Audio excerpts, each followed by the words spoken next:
अस्सलाम वालेकुम वरहमतुल्लाहि वबरकातुहू। IP तारीख़ी सेगमेंट की वीडियो के साथ मैं हाज़िर हुआ हूँ और आज हम मुख्तसर तौर पर फ़लस्तीन और इसराइल की तारीख़ के बारे में बात करने जा रहे हैं। फ़लस्तीन दुनिया के कदीम तरीन शहरों में से एक शहर है और ये जनूबी मगरबी एशिया का एक इलाका है जो कि मिस्र और उर्दन के दरमियान में वाक़या है। अगर हम इसके महल वक़ूअ की बात करें तो मशरिक़ में बहर रूम, शुमाल में लबनान, शुमाल मशरिक़ में शाम, मगरब में उर्दन और जनूब में मिस्र वाक़या है। ये शहर यहूदियों, ईसाइयों और मुसलमान तीनों के लिए मुक़द्दस मकाम के हामिल है। यहूदियों के लिए ये शहर इसलिए मुक़द्दस है क्योंकि यहीं से बनी इसराइल की इब्तिदा हुई, यहीं पर बाद में बनी इसराइल आकर आबाद हुए और उसके अलावा यहाँ पर हज़रत दाऊद अलैहिस्सलाम ने मस्जिद भी तामीर फरमाई और हज़रत सुलेमान अलैहिस्सलाम ने जहाँ पर हैकल सलमानी बनवाया। इसलिए यहूदियों के लिए ये एक शहर बहुत मुक़द्दस मकाम है। ईसाइयों के लिए ये मुक़द्दस मकाम इसलिए क्योंकि यहीं पर हज़रत ईसा अलैहिस्सलाम की पैदाइश हुई, यहीं पर उनकी रिहाइश थी और यहीं पर उनको कत्ल करने की साजिश की गई जिसे अल्लाह ताला ने नाकाम फरमाया और उनको ज़िंदा ही आसमान पर उठा लिया। इसी तरह ये शहर मुसलमानों के लिए भी बहुत मुक़द्दस है। उसकी वजह यही है कि ये हज़रत इब्राहीम अलैहिस्सलाम का दारुल हिजरत है, यानी आपने इराक़ से जहाँ पर हिजरत फरमाई। उसके अलावा शब मेराज में रसूल पाक सल्लल्लाहु अलैहि वसल्लम ने जहाँ पर तमाम अंबिया की अमामत फरमाई। उसके अलावा ये मुसलमानों का क़िबला अव्वल भी था, इसलिए ये मुसलमानों के लिए भी बहुत मुक़द्दस मकाम है। अगर हम इस शहर की तारीख़ की बात करें तो अब्रिस्तान से कबीला साम की एक शाख जो कि कनानी या फिर फ़ोनिकी कहलाती थी, उन्होंने तकरीबन 2500 कबल मसीह में जहाँ पर हिजरत की, जहाँ पर आकर आबाद हुए। तकरीबन 2000 साल कबल मसीह हज़रत इब्राहीम अलैहिस्सलाम इराक़ से जहाँ पर आकर रिहाइश रखी और यहीं पर ही रिहाइश रखवाई हज़रत इसहाक़ अलैहिस्सलाम की और मक्का में रिहाइश रखवाई हज़रत इस्माईल अलैहिस्सलाम की। हज़रत इसहाक़ अलैहिस्सलाम के बाद हज़रत याकूब अलैहिस्सलाम, जिन्हें इसराइल के नाम से भी जाना जाता है, यहीं पर रिहाइश रखी और यहीं से ही आपके नाम से ही बनी इसराइल की इब्तिदा हुई। इसके अलावा अगर बात की जाए हज़रत इब्राहीम, हज़रत यूसुफ़, हज़रत याकूब, हज़रत दाऊद, हज़रत सुलेमान, हज़रत सालेह, हज़रत लूत, हज़रत ईसा, हज़रत ज़िक्रिया, हज़रत याहया अलैहिस्सलाम और इसके अलावा और भी कई अंबिया कराम ने जहाँ पर पैदा भी हुए और कई अंबिया कराम ने जहाँ पर आकर हिज्जत भी फरमाई। इसलिए इस शहर को, इस मकाम को, इस खित्ते को अंबिया की सरज़मीन भी कहा जाता है। अब हम बात करते हैं हज़रत मूसा अलैहिस्सलाम के बाद उनकी कौम, जिन्हें हेब्रियूस के नाम से भी जाना जाता है, 1100 कबल मसीह में यहाँ पर आकर आबाद हुए।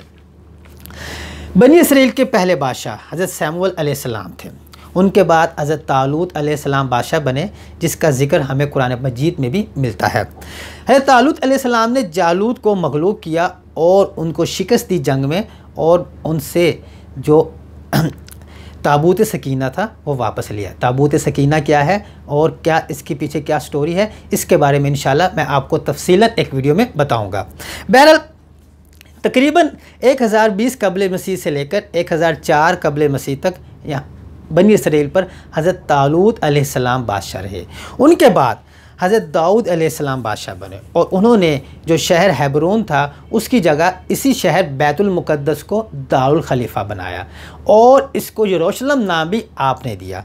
उन तकरीबन हज़रत दाऊद अलैहिस्सलाम ने यहाँ पर 33 साल हुकूमत की। उसके बाद हज़रत सुलेमान अलैहिस्सलाम ने 39 साल अज़ीम शान हुकूमत की।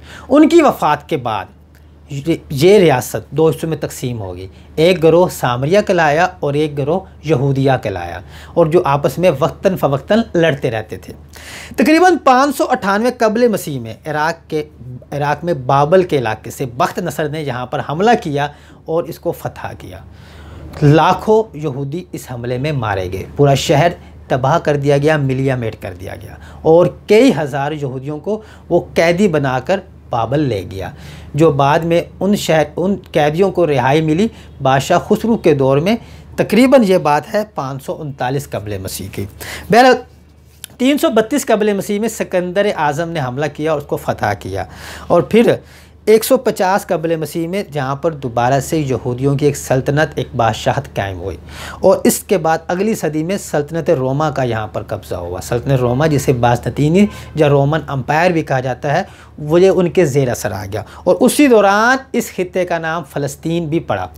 बहरहाल उसके बाद तकरीबन 20 अगस्त 636 ईस्वी, यानी कि जो 15 हिजरी बनती है, उस दौरान उसमें मुसलमानों ने यहाँ पर हमला किया और पुरअमन तरीके से इस इलाके को फ़तह कर लिया।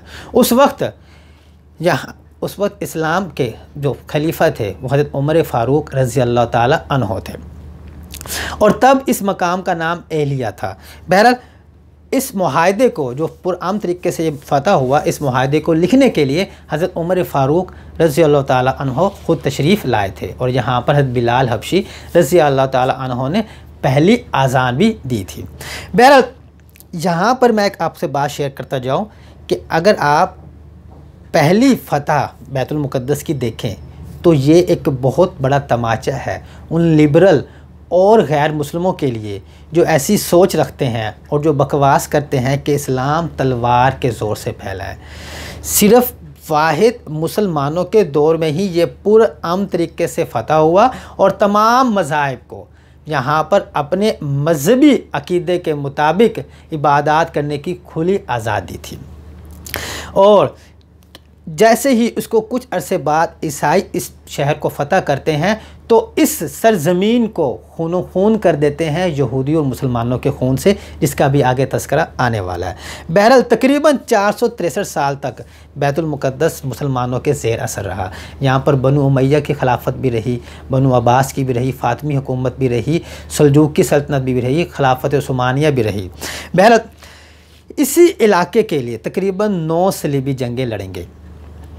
पहली सलीबी जंग 1099 में पादरी रॉबन के यूरोप में आग लगाने पर ईसाइयों ने बैतुल मुक़द्दस पे हमला किया, और इसको फ़तह करने के बाद यहूदियों को भी और मुसलमानों को भी इस तरह कत्ले आम किया गया कि कहा जाता है कि बाज़ार और गलियां खून से तर हो गईं, और इस कदर जुल्म ढाए गए जिसकी कोई इंतहा नहीं। 1099 में जिस तरह जुल्म के जहाँ पर पहाड़ तोड़े गए, वो ईसाइयों के माथे पर एक कलंक है। बहरहाल तकरीबन 91 सालों बाद सलीबी जंगों के ही तसलसल के दौरान सुल्तान सलाहुद्दीन अयूबी रहमतुल्लाह अलैह ने इसको सलीबियों के कब्ज़े से छुड़वाया, और फिर एक बार यहाँ पर अमन हुआ, और मुसलमानों के साथ साथ बाकायदा यहूदियों ने भी सुख का सांस लिया, और हर मज़हब को यहाँ पर एक बार फिर अपने अक़ीदे के मुताबिक इबादत करने की खुली आज़ादी दी गई। उसके बाद ये फिर सल्तनत उस्मानिया का हिस्सा रहा और काफ़ी हिस्सा रहा। पहली जंग अज़ीम के ख़ात्मे पर यहाँ पर कई मकामी जोरशें हुई, जिसके बिना पर यहाँ पर जंग अज़ीम के ख़ात्मे पर बरतानिया और फ़्रांसीसी फ़ौजों ने कब्ज़ा कर लिया। 17वीं सदी के आखिर से ही यहूदियों ने यूरोपियन और कुर्दिस्तान के इलाके से यहाँ पर आकर नकल मकानी, यहाँ पर आकर रिहाइश रखनी शुरू कर दी थी, और ये मामलात चलते रहे। मुसलमान और यहूदियों की वहाँ पर खाना जंगी होती रही, जिसका 1947 को अक़वाम मुत्तहिदा ने यह फ़ैसला किया कि इस खित्ते को, इस सरज़मीन को 2 हिस्सों में तकसीम कर दिया गया, और 1948 से जहाँ बरतानी फ़ौज वापस बुला ली गई, और 14 मई 1948 को आज़ाद हुकूमतों के सपुर्द कर दिया गया, यानी कि इसराइल का वजूद क़याम अमल में आया। उसी वक्त मिस्र, उर्दन, लबनान, शाम, इराक़ और सऊदी अरब ने मिलकर इसराइल पर हमला किया, लेकिन उसमें नाकामी हुई। उसकी वजह क्योंकि उनमें इत्तफ़ाक़ भी नहीं था और उनका मुश्तरका मकसद भी नहीं था। इस हमले की नाकामी के बाद इसराइल के रकबे में इजाफ़ा हुआ। 1949 में के मुआहदे में उर्दन ने गर्ब उर्दन की पट्टी ले ली, और मिस्र ने गज़ा पट्टी का इलाका मिस्र के साथ शामिल कर लिया। 29 अक्टूबर 1958 में इसराइल ने मिस्र पे हमला करके उनसे सहराए सीना का इलाका छीन लिया, और इस तरह अपने रकबे में इजाफ़ा किया, और इस जंग में बाकायदा फ्रांस और बरतानिया ने उनका साथ दिया। 5 जून 1967 में 6 रोज़ा अरब इसराइल जंग फिर शुरू हुई, और जिसमें शाम, मिस्र को एक बार फिर शिकस्त का सामना करना पड़ा। इसराइल ने मशरकी यरूशलेम का इलाका भी हथिया लिया, शाम के गोलान की पहाड़ियाँ भी हथिया लीं और गर्ब उर्दन के इलाके पर भी कब्ज़ा कर लिया। 10 जून को जंगबंदी हुई, मुआहदे पर दस्तखत हुए। इसके बाद फिर एक बार मिस्र और शाम ने हमला किया, लेकिन इसमें उनको फिर एक बार नाकामी हुई। नवंबर 1977 में मिस्र के सदर अनवरुल सदात ने इसराइल का दौरा किया और इसराइल को तस्लीम कर लिया। वो जो जंगें चल रही थी, जंगों का सिलसिला, वो ख़त्म कर दिया और इसके तोहफे में इसराइल ने सहराए सीना का इलाका वापस मिस्र को दे दिया। और 1980 में ही इसराइल ने पूरे यरूशलेम को, जो उनका नहीं था, जो कि फ़लस्तीन का हिस्सा था, उसको अपना दारुल खिलाफा डिक्लेयर कर दिया। 1947 से लेकर अब तक फ़लस्तीन के इलाके कम होते जा रहे हैं और इसराइल के इलाके बढ़ते जा रहे हैं।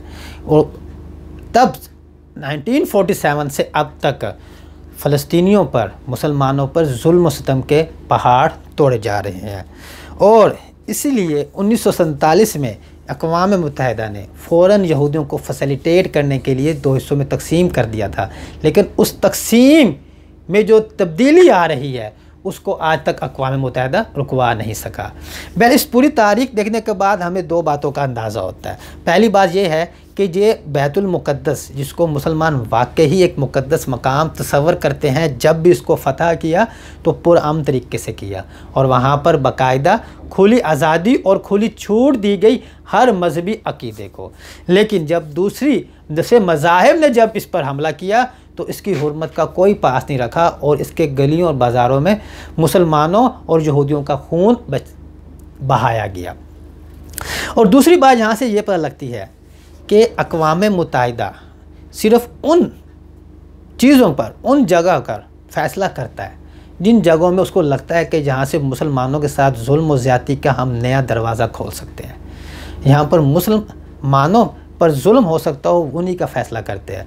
1947 में अक़वाम मुत्तहिदा ने भाग कर इस खित्ते को 2 हिस्सों में तकसीम तो कर दिया, लेकिन आज तक जो 1947 से अब तक जो मज़ालम हो रहे हैं उनको वो नहीं रुकवा सका। मैं एक यहाँ पर बात कहना चाहूँगा कि ये यहूद जो हैं, ये यहूदी जो हैं, जैसे ही ऐसे अपना ये इलाका बढ़ाए जा रहे हैं, इसका नुकसान सिर्फ मुसलमानों को नहीं है, बल्कि मुसलमानों से ज़्यादा आने वाले वक्तों में आप लोग खुद देखेंगे, मुसलमानों से ज़्यादा नुकसान पूरी इंसानियत और ईसाइयों को होगा। और ये बात आप आने वाले वक्तों में इसको खुद देखेंगे। अल्लाह ताला हम सब लोगों को हिदायत दे। आमीन। अल्लाह हाफिज़।